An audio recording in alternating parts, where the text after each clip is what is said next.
The purpose of this podcast is to educate and inform. It is no substitute for professional care by your doctor or your qualified healthcare professional. Never disregard or delay professional medical advice because of something you've heard on this podcast or in any linked material. Guests who speak on this podcast express their own opinions, experience, and conclusions. Dr. Shirley neither endorses nor opposes any particular opinion discussed on this podcast. The views expressed on this podcast have no relation to those of any academic, hospital, practice, institution, or other entity with which Dr. Shirley may be affiliated. Welcome to Forever Fab, the podcast on fashion, the art of living, and all things beauty. This podcast is curated by Dr. Shirley Madeir, MD, as the definitive source of holistic wellness through beauty.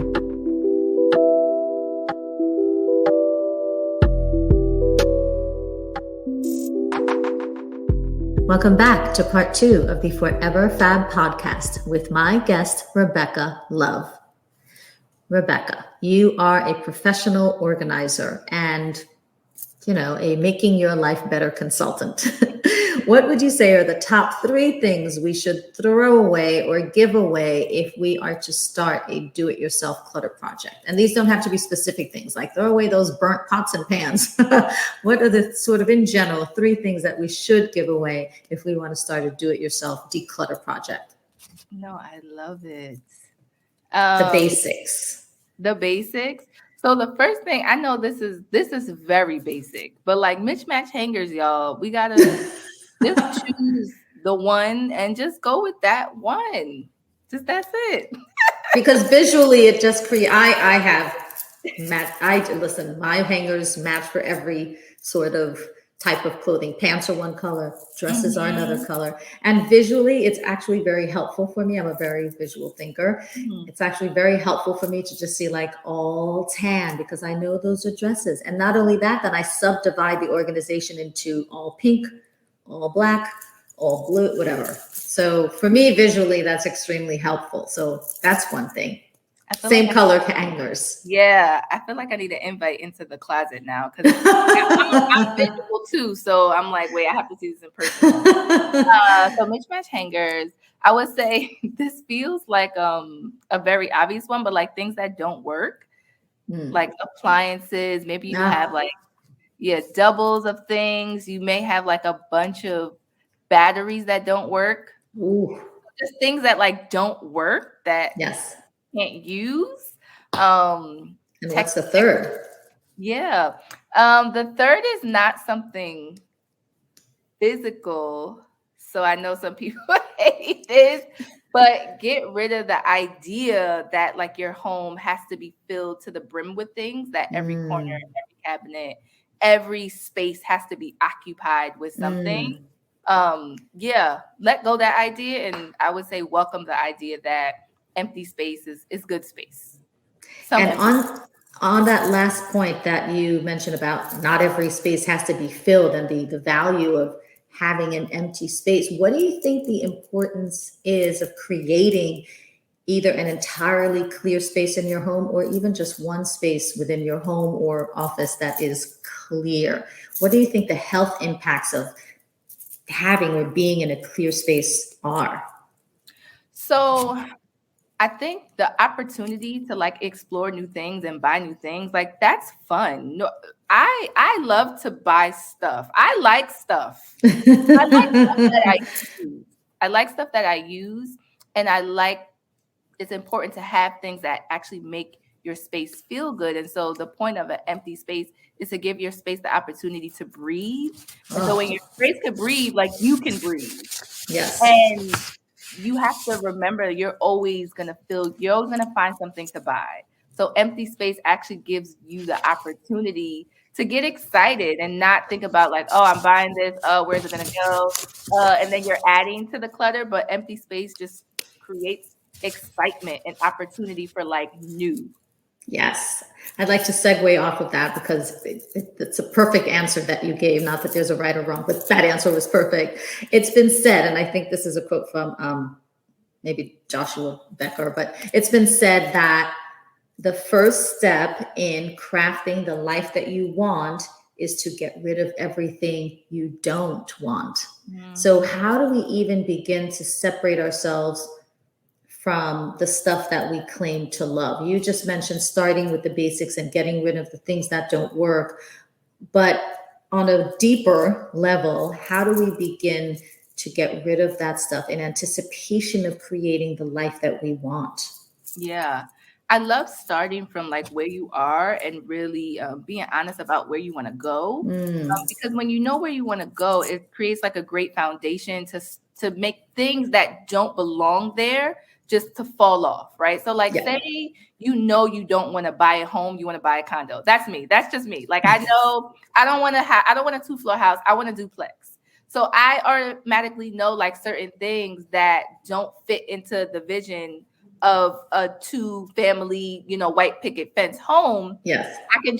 I don't have to purchase those things or buy those things. And I don't know how big of an example that was, but like say you are starting a new career, you worked maybe in corporate, you wore all black, and now you're starting a more creative career and you want to dress more colorfully. So now your wardrobe is all black, but you know where you are, you want to go to have a more colorful wardrobe.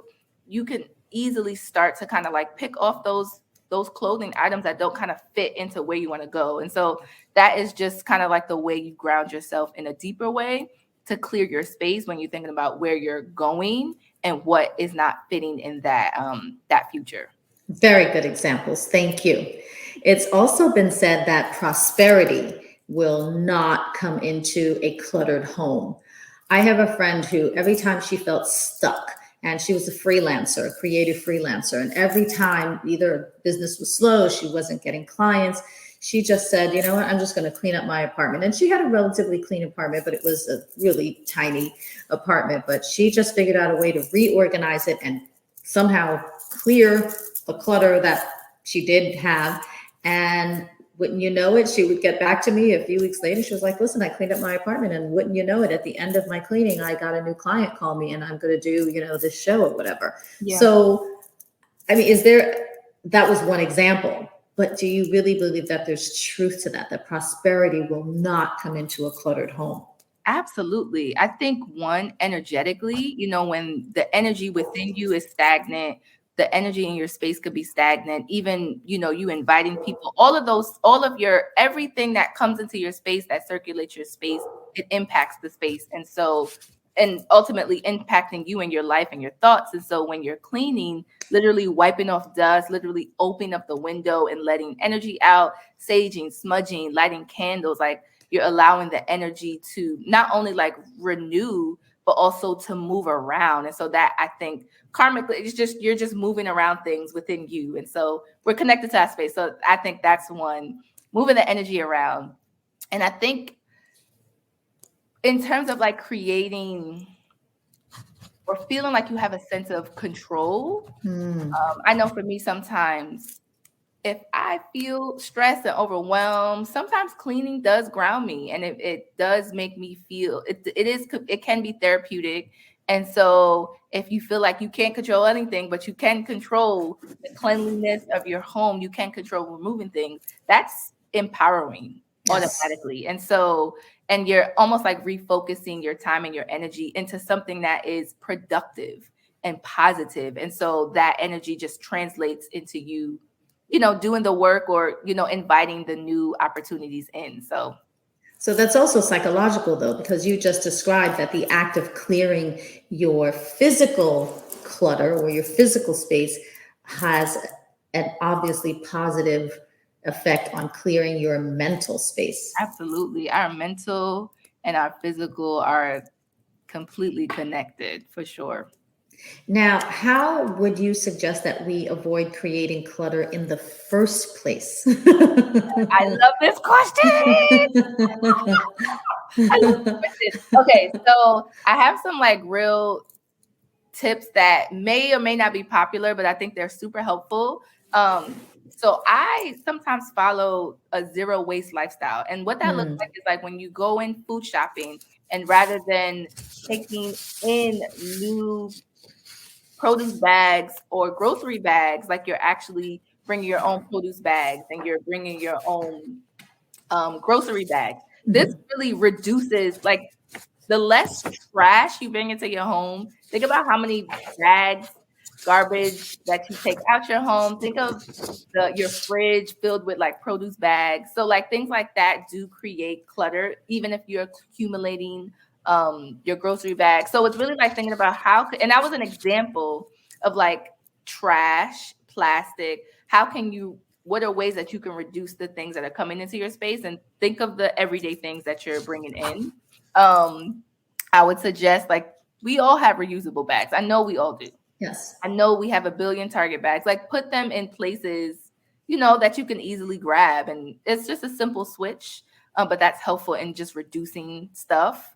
And then when you realize you have a lot of those, stop bringing those in. And when you're giving things away, just use those bags. So, so that's one way, reducing clutter, reducing trash. Yes. Saying no is very healthy. It's very healthy. Okay. Okay, Rebekah. Sure. Sometimes it's hard. You feel like you don't want to make people uncomfortable. You don't want to seem rude, but it's like, say no. You do not need like another mug. Just saying no. I'm going to take that back, because people have their vices and their things. And I'm really not one to down on, like, if you like collecting things, because you're not going to tell me I can't buy more like gel pens, because I love to color. So I'm going to get more gel pens or crowns or markers and a coloring book. Right. But that's one of my vices. So I'm really not big on that. It's only when it starts to not be manageable and it doesn't feel good. That's when it's different. When you're starting to feel a little guilty, like, ooh. Yeah, no. You can have a lot of anything. It's just when it starts to like impact you in a way that doesn't fit, like it's not serving the purpose. Like, you have your vice that's supposed to like make you feel good and, make you happy. But then if you have too much of it and it's actually like impacting you negatively, then it's like, okay, maybe we just have to scale back a little. Thank you for clarifying. Yeah. No, I'm really big on like, have your vices, because I have mine. Like, no, we all do. That's a healthy thing. So yeah, just saying no. That's how you kind of reduce clutter. Like, we have a lot of things that friends and family love to dump their clutter onto other family members. Yes. So my family, people already know, like, oh, I don't know if you wanted this or not. But I don't. People will identify you and say, I know she's going to feel bad. Or like, they may not say this consciously, but like they'll dump their clutter on you. And I think in the moment, it's not a big deal. But like after years, and then you still have something your cousin gave you from 5 years ago, you're like, and then again, you multiply that by 10, 20. Right. Like, how do I have all this stuff that's not mine? I have a feeling some of my family members are waiting for me to give away some stuff. Okay, this is a great segue. I love giving things away. I was raised to give to others. I think that is very healthy.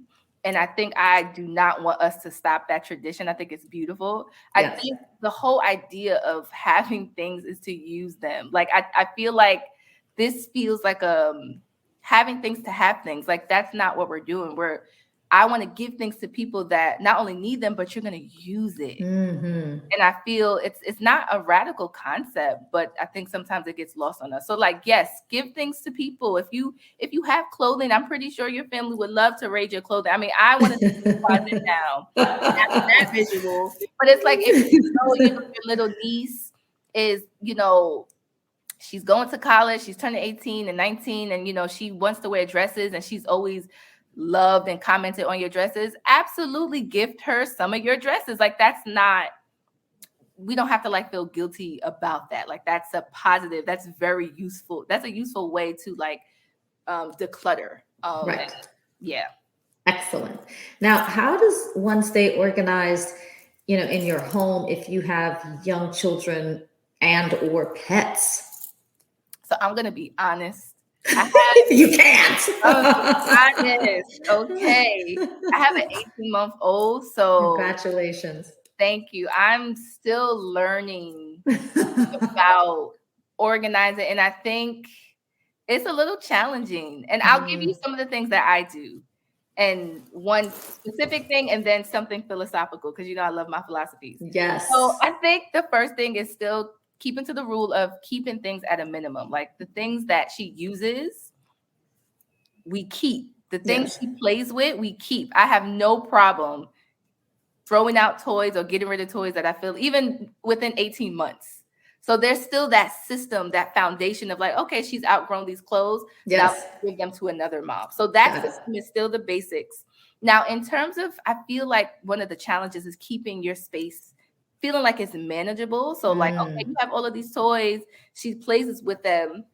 I feel like that's the other component of managing the clutter and the things, because kids just come with a lot of stuff.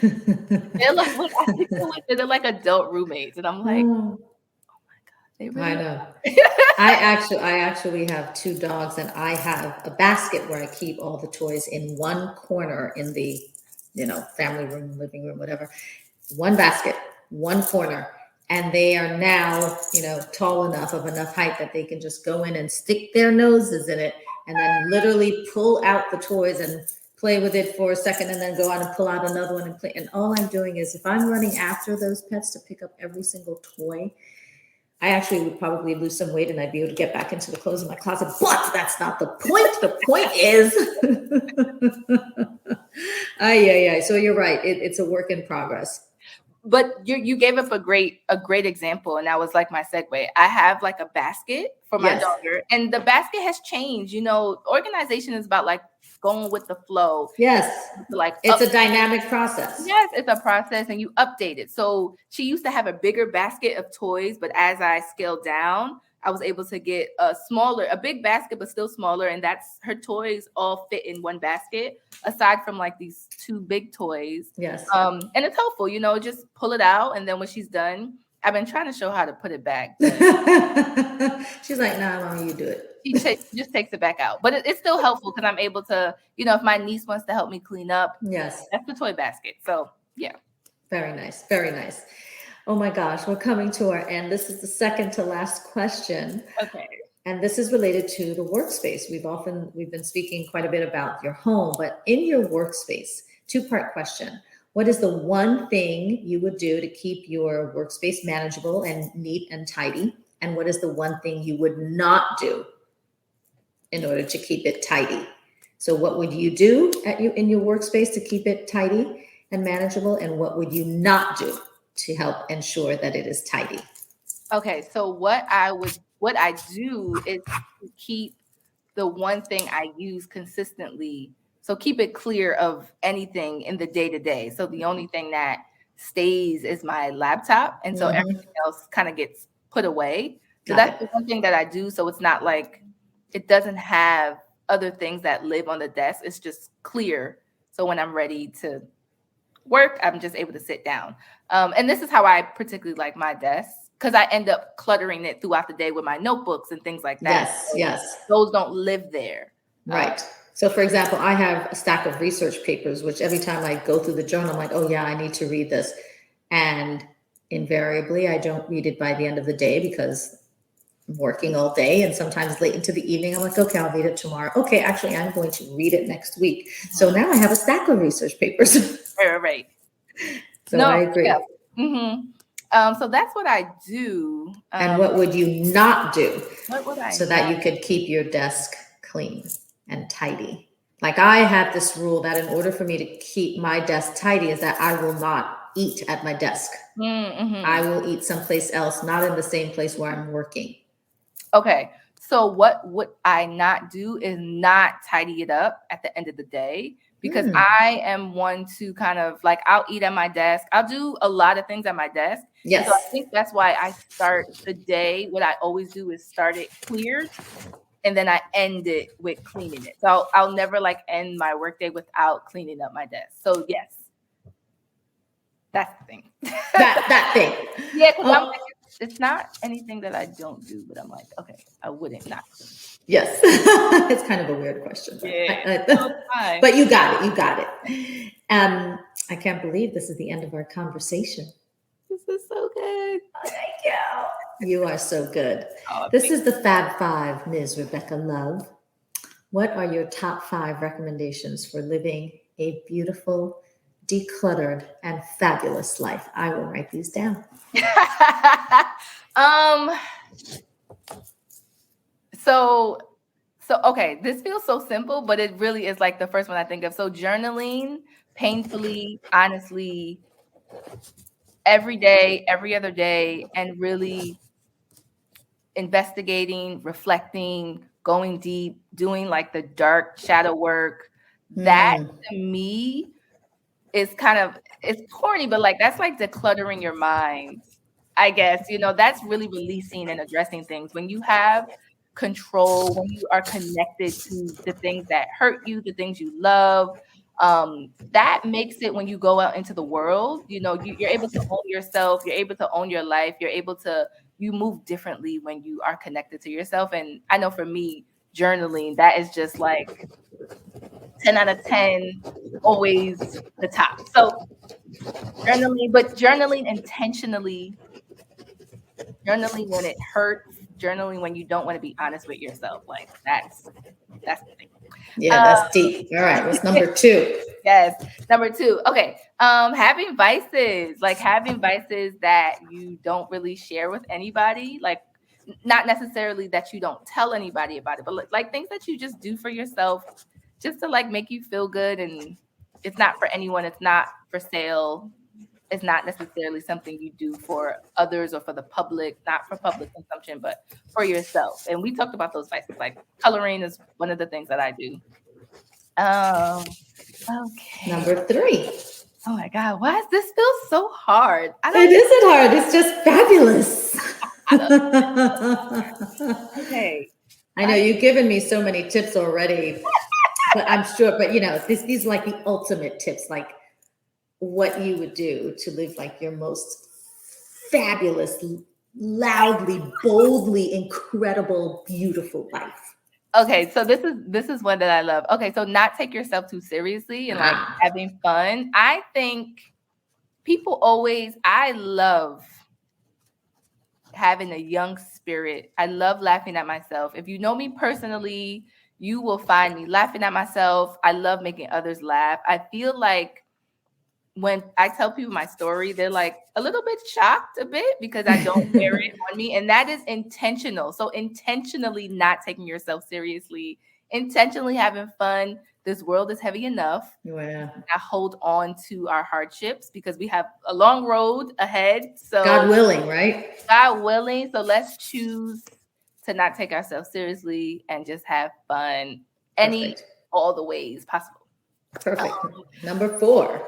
This one, I'm thinking of my friend, and I'm working through this myself, but just like finding ways to like have pleasure throughout your day. Yes. You say, I'm working. This one's tough because when you're a working woman, a working mom, it's very hard to switch. So I'm working on this, but I think finding pleasure, because when I do, baby, yes, life is so much easier. The day is just light. So finding pleasure in all things. Oh my God. Okay. Number 5. This may not be what people expect, but I would say like being intimate with others. So like connecting, being vulnerable, being honest. Whatever vulnerability and intimacy looks like with others, I feel like that is kind of like what we're all here to connect. We're all here to be seen and see each other. And I feel like that makes life just so sweet and very much fabulous, for sure, I think.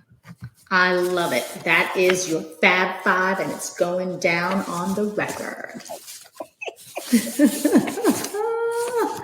Oh my goodness, Ms. Rebekah Love.